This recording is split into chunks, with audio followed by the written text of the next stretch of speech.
สบายดีพี่น้องมื้อนี้พวกเขาก็สิได้ออกมาย่างแถวคิมของ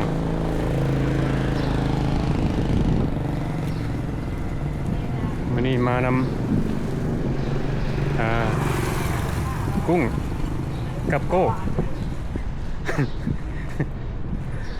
เป็นผู้พามาสิมาย่างเล่นแถวคิมของ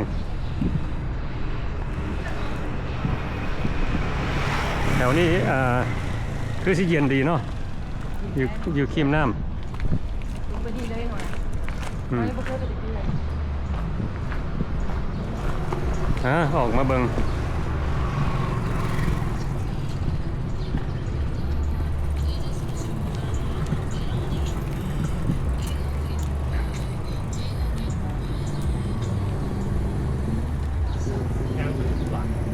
อันนี้เป็นกสินีหลายห้านเป็นห้านอาหารคิมของ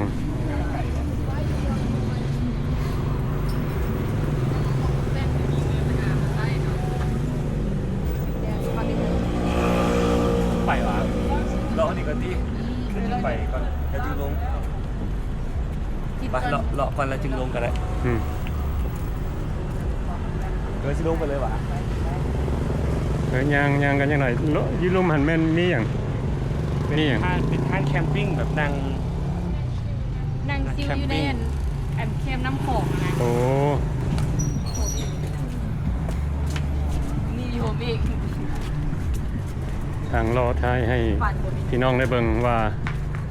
บริเวณนี้เพิ่นมีอย่างเนาะเบื้องซ้ายมือก็สิเป็นห้านตำมั่วเคยมากินอยู่กับ FC อันนี้เป็นกระเทียมซีไทยอาหารทะเล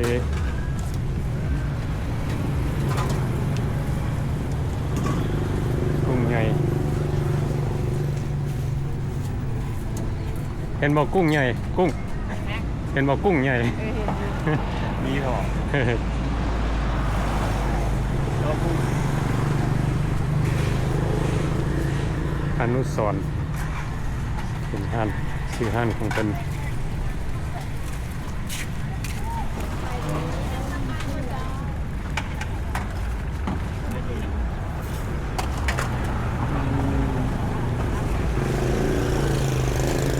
ในฮอดเป็นlobster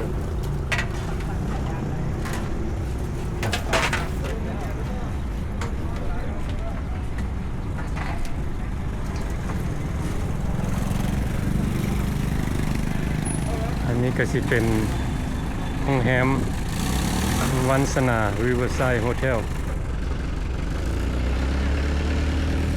โรงแรมพวกนี้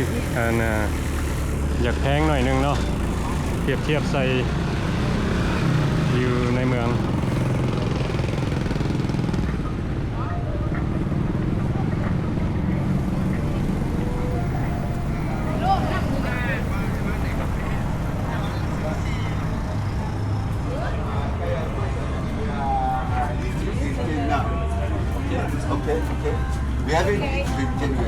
โอ้มีเห็นไหมมีโต๊ะสนุกเกอร์นะทางประเทศเป็นมักมานังเนาะอันนี้ก็สิเป็นนากาโบกโอ้มันเป็นสำหรับผู้ใดอยากไปนั่งกินอยู่ทางเรือ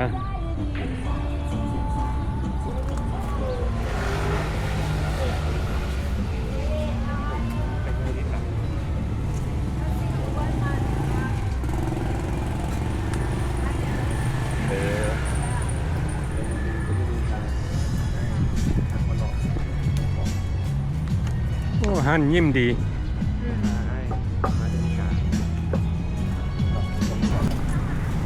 อันนี้ที่เป็นอูลาล่าบอร์สวรรค์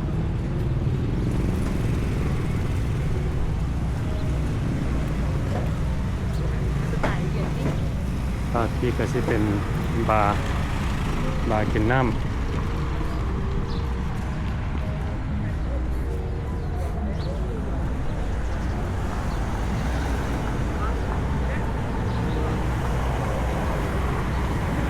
ดี๋ยวนี้ก็คนบ่ทันหลายเนาะ ยังบ่ทันคนหมู่กลางคืน หลายจะได้มากลางคืน โอ้ได้มากลางคืน คือปีเข้าวันนี้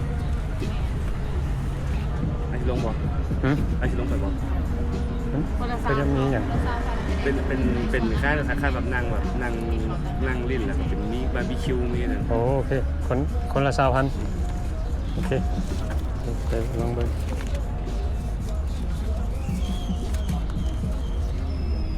เงินยูรูมันก็มีอันนั้นดิยูรูมันก็มีอันนั้นดิมีอาหารมีอย่างเราสั่งเอาอยู่เลย แต่เบิ่งคันบ่นั้นเฮากลับขึ้นมาก็ได้อืม ไปลองไปเบิ่งพาไอ้โจ้ลอง ลองไปเบิ่งเป็นครั้งแรกอยากเห็นซื่อๆเนาะว่าเป็นแบบใด ลืมเลยได้ค่ะดิ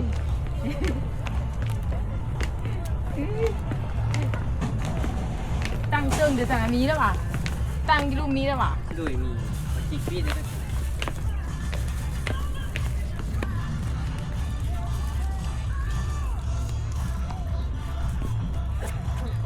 ปีแรกน้ำดื่มจากงานเลยเนี่ย ปีเข้า ปีเข้า หาดทราย ผู้หนึ่ง20,000กีบ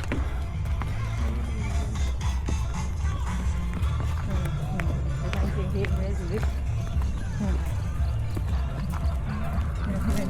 เจ๊ง ตั้งชื่อที่ออกไปอัน หน้าเธอมา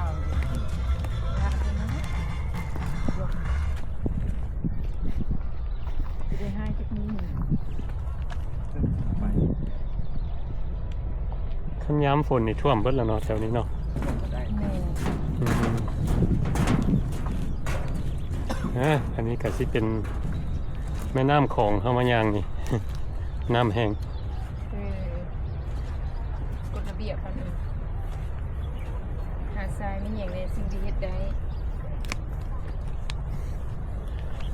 เฮามายางอยู่หาดทรายโอ้เบิ่งคือผ้าหัวสิงไข่เว้ย แต่มันบูแมน เป็นหญ้าเนาะ แต่ใหญ่โอ้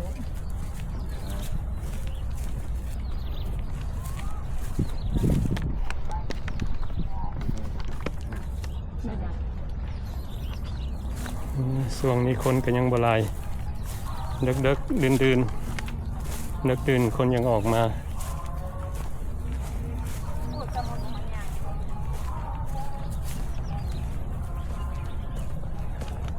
ก็ขึ้นนะครับไปกินปิ้งกับมึกปุ๊บแค่มันลุมเพิ่นก็ได้ย่างว่าไปลิ้นลุมเพิ่นเอาบ่เอารถไปจอดอยู่ลุมเพิ่นก็ได้แล้วก็ย่างเลาะเพิ่นเอาที่แถวนี้น่าจะแพง อันนี้ก็ย่างไก่เติบ เจ้าขายน้ำล่อนะโอ้ไปอันนั้นเด้ไปสีหอม ย่างไก่เติบอยากฮู้อยู่ว่า 20,000กีบนี่มันสิมีหยัง เนาะ ลงมาเบิ่งสิอันนั่นอยู่บ่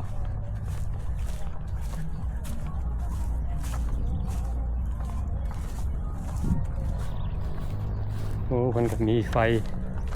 ออกไปจนฮอดนอกพุ่นเนาะ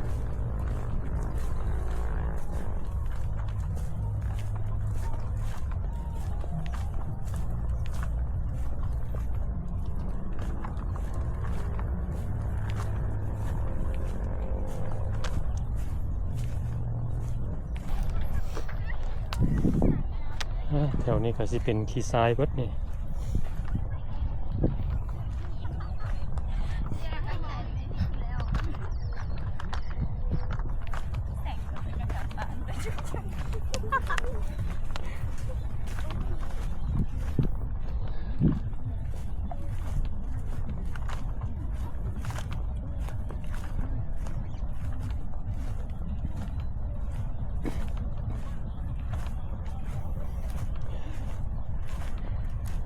มาฮอดแล้วย่างไก่เติบ มาเบิ่งดูว่าเพิ่นมีหยัง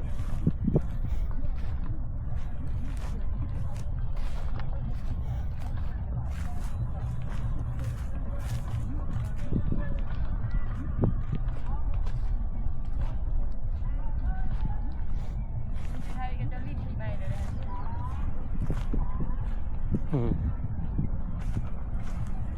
เป็นอยู่ไทยเนี่ย โอ้ฟ้าเพิ่นสิเป็นฟังไทยเนาะ แม่น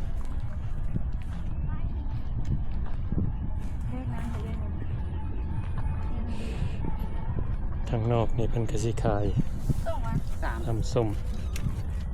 ปิ้งซีน ปิ้งกับไปคิวต่ำก็มีแต่เจ้าปิ้งซิมทุกตังมันได้เด้อ พี่เตี้ยจะไปซื้อ ไทยหกหมื่นไปได้ โอ้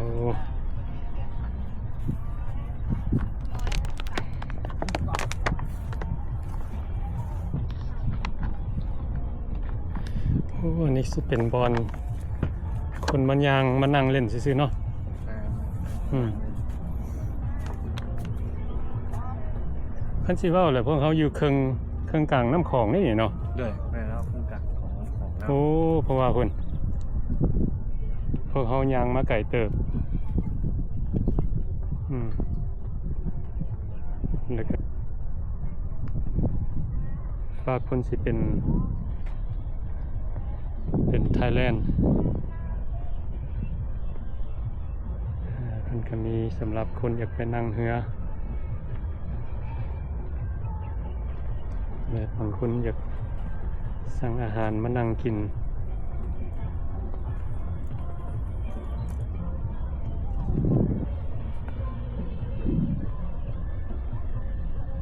แล้วก็มีคนมานั่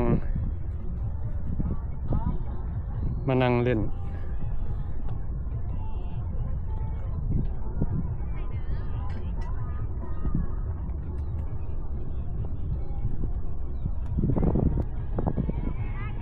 ฝั่งไทยเพิ่นก็จัดงานปีใหม่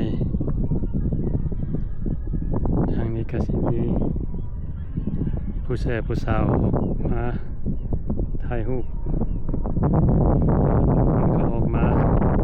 โรแมนติกออกม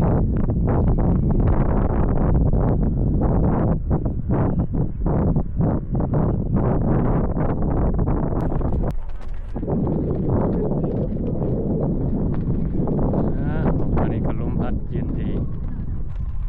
มีลม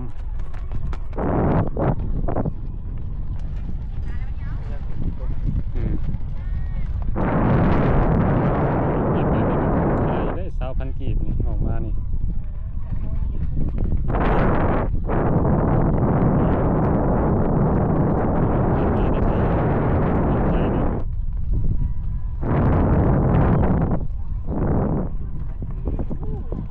ลมแรง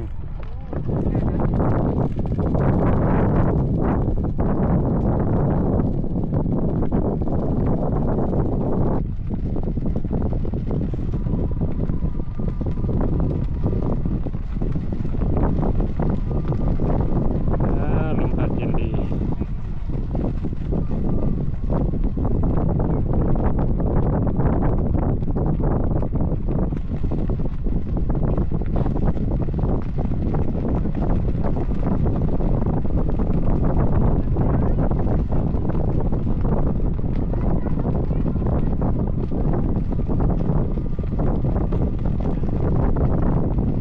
คันหงจนฮัก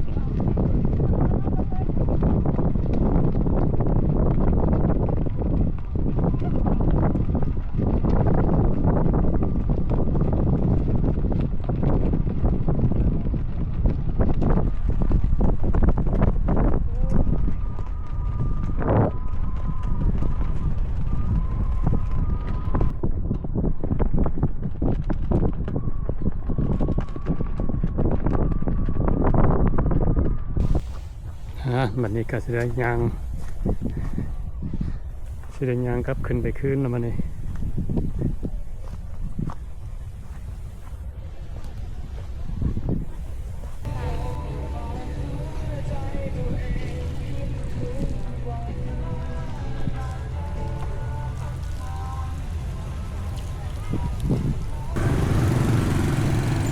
มันนี้พวกเขาก็ได้ออกมายางแถวคิมของก็มีห้านอาหารหลายเนาะอยู่คิมทางแล้วก็คิมน้ำคลองเดี๋ยวนี้ก็ยังบ่ทันมีคนหลายเท่าเนาะเพราะว่า อ่าส่วนหลายคนสิออกมาตอนกลางคืนว่าซั่นห้านเพิ่นก็สิเปิดดึกเนาะวันนี้พวกเขาก็สิได้ออกไปก่อนมาย่างกินอากาศสดอยู่แถวคิมคลองแล้วก็เป็นจังไดก็ขอบใจเบิดทุกคนที่เข้ามาเบิ่งวิดีโอของเขา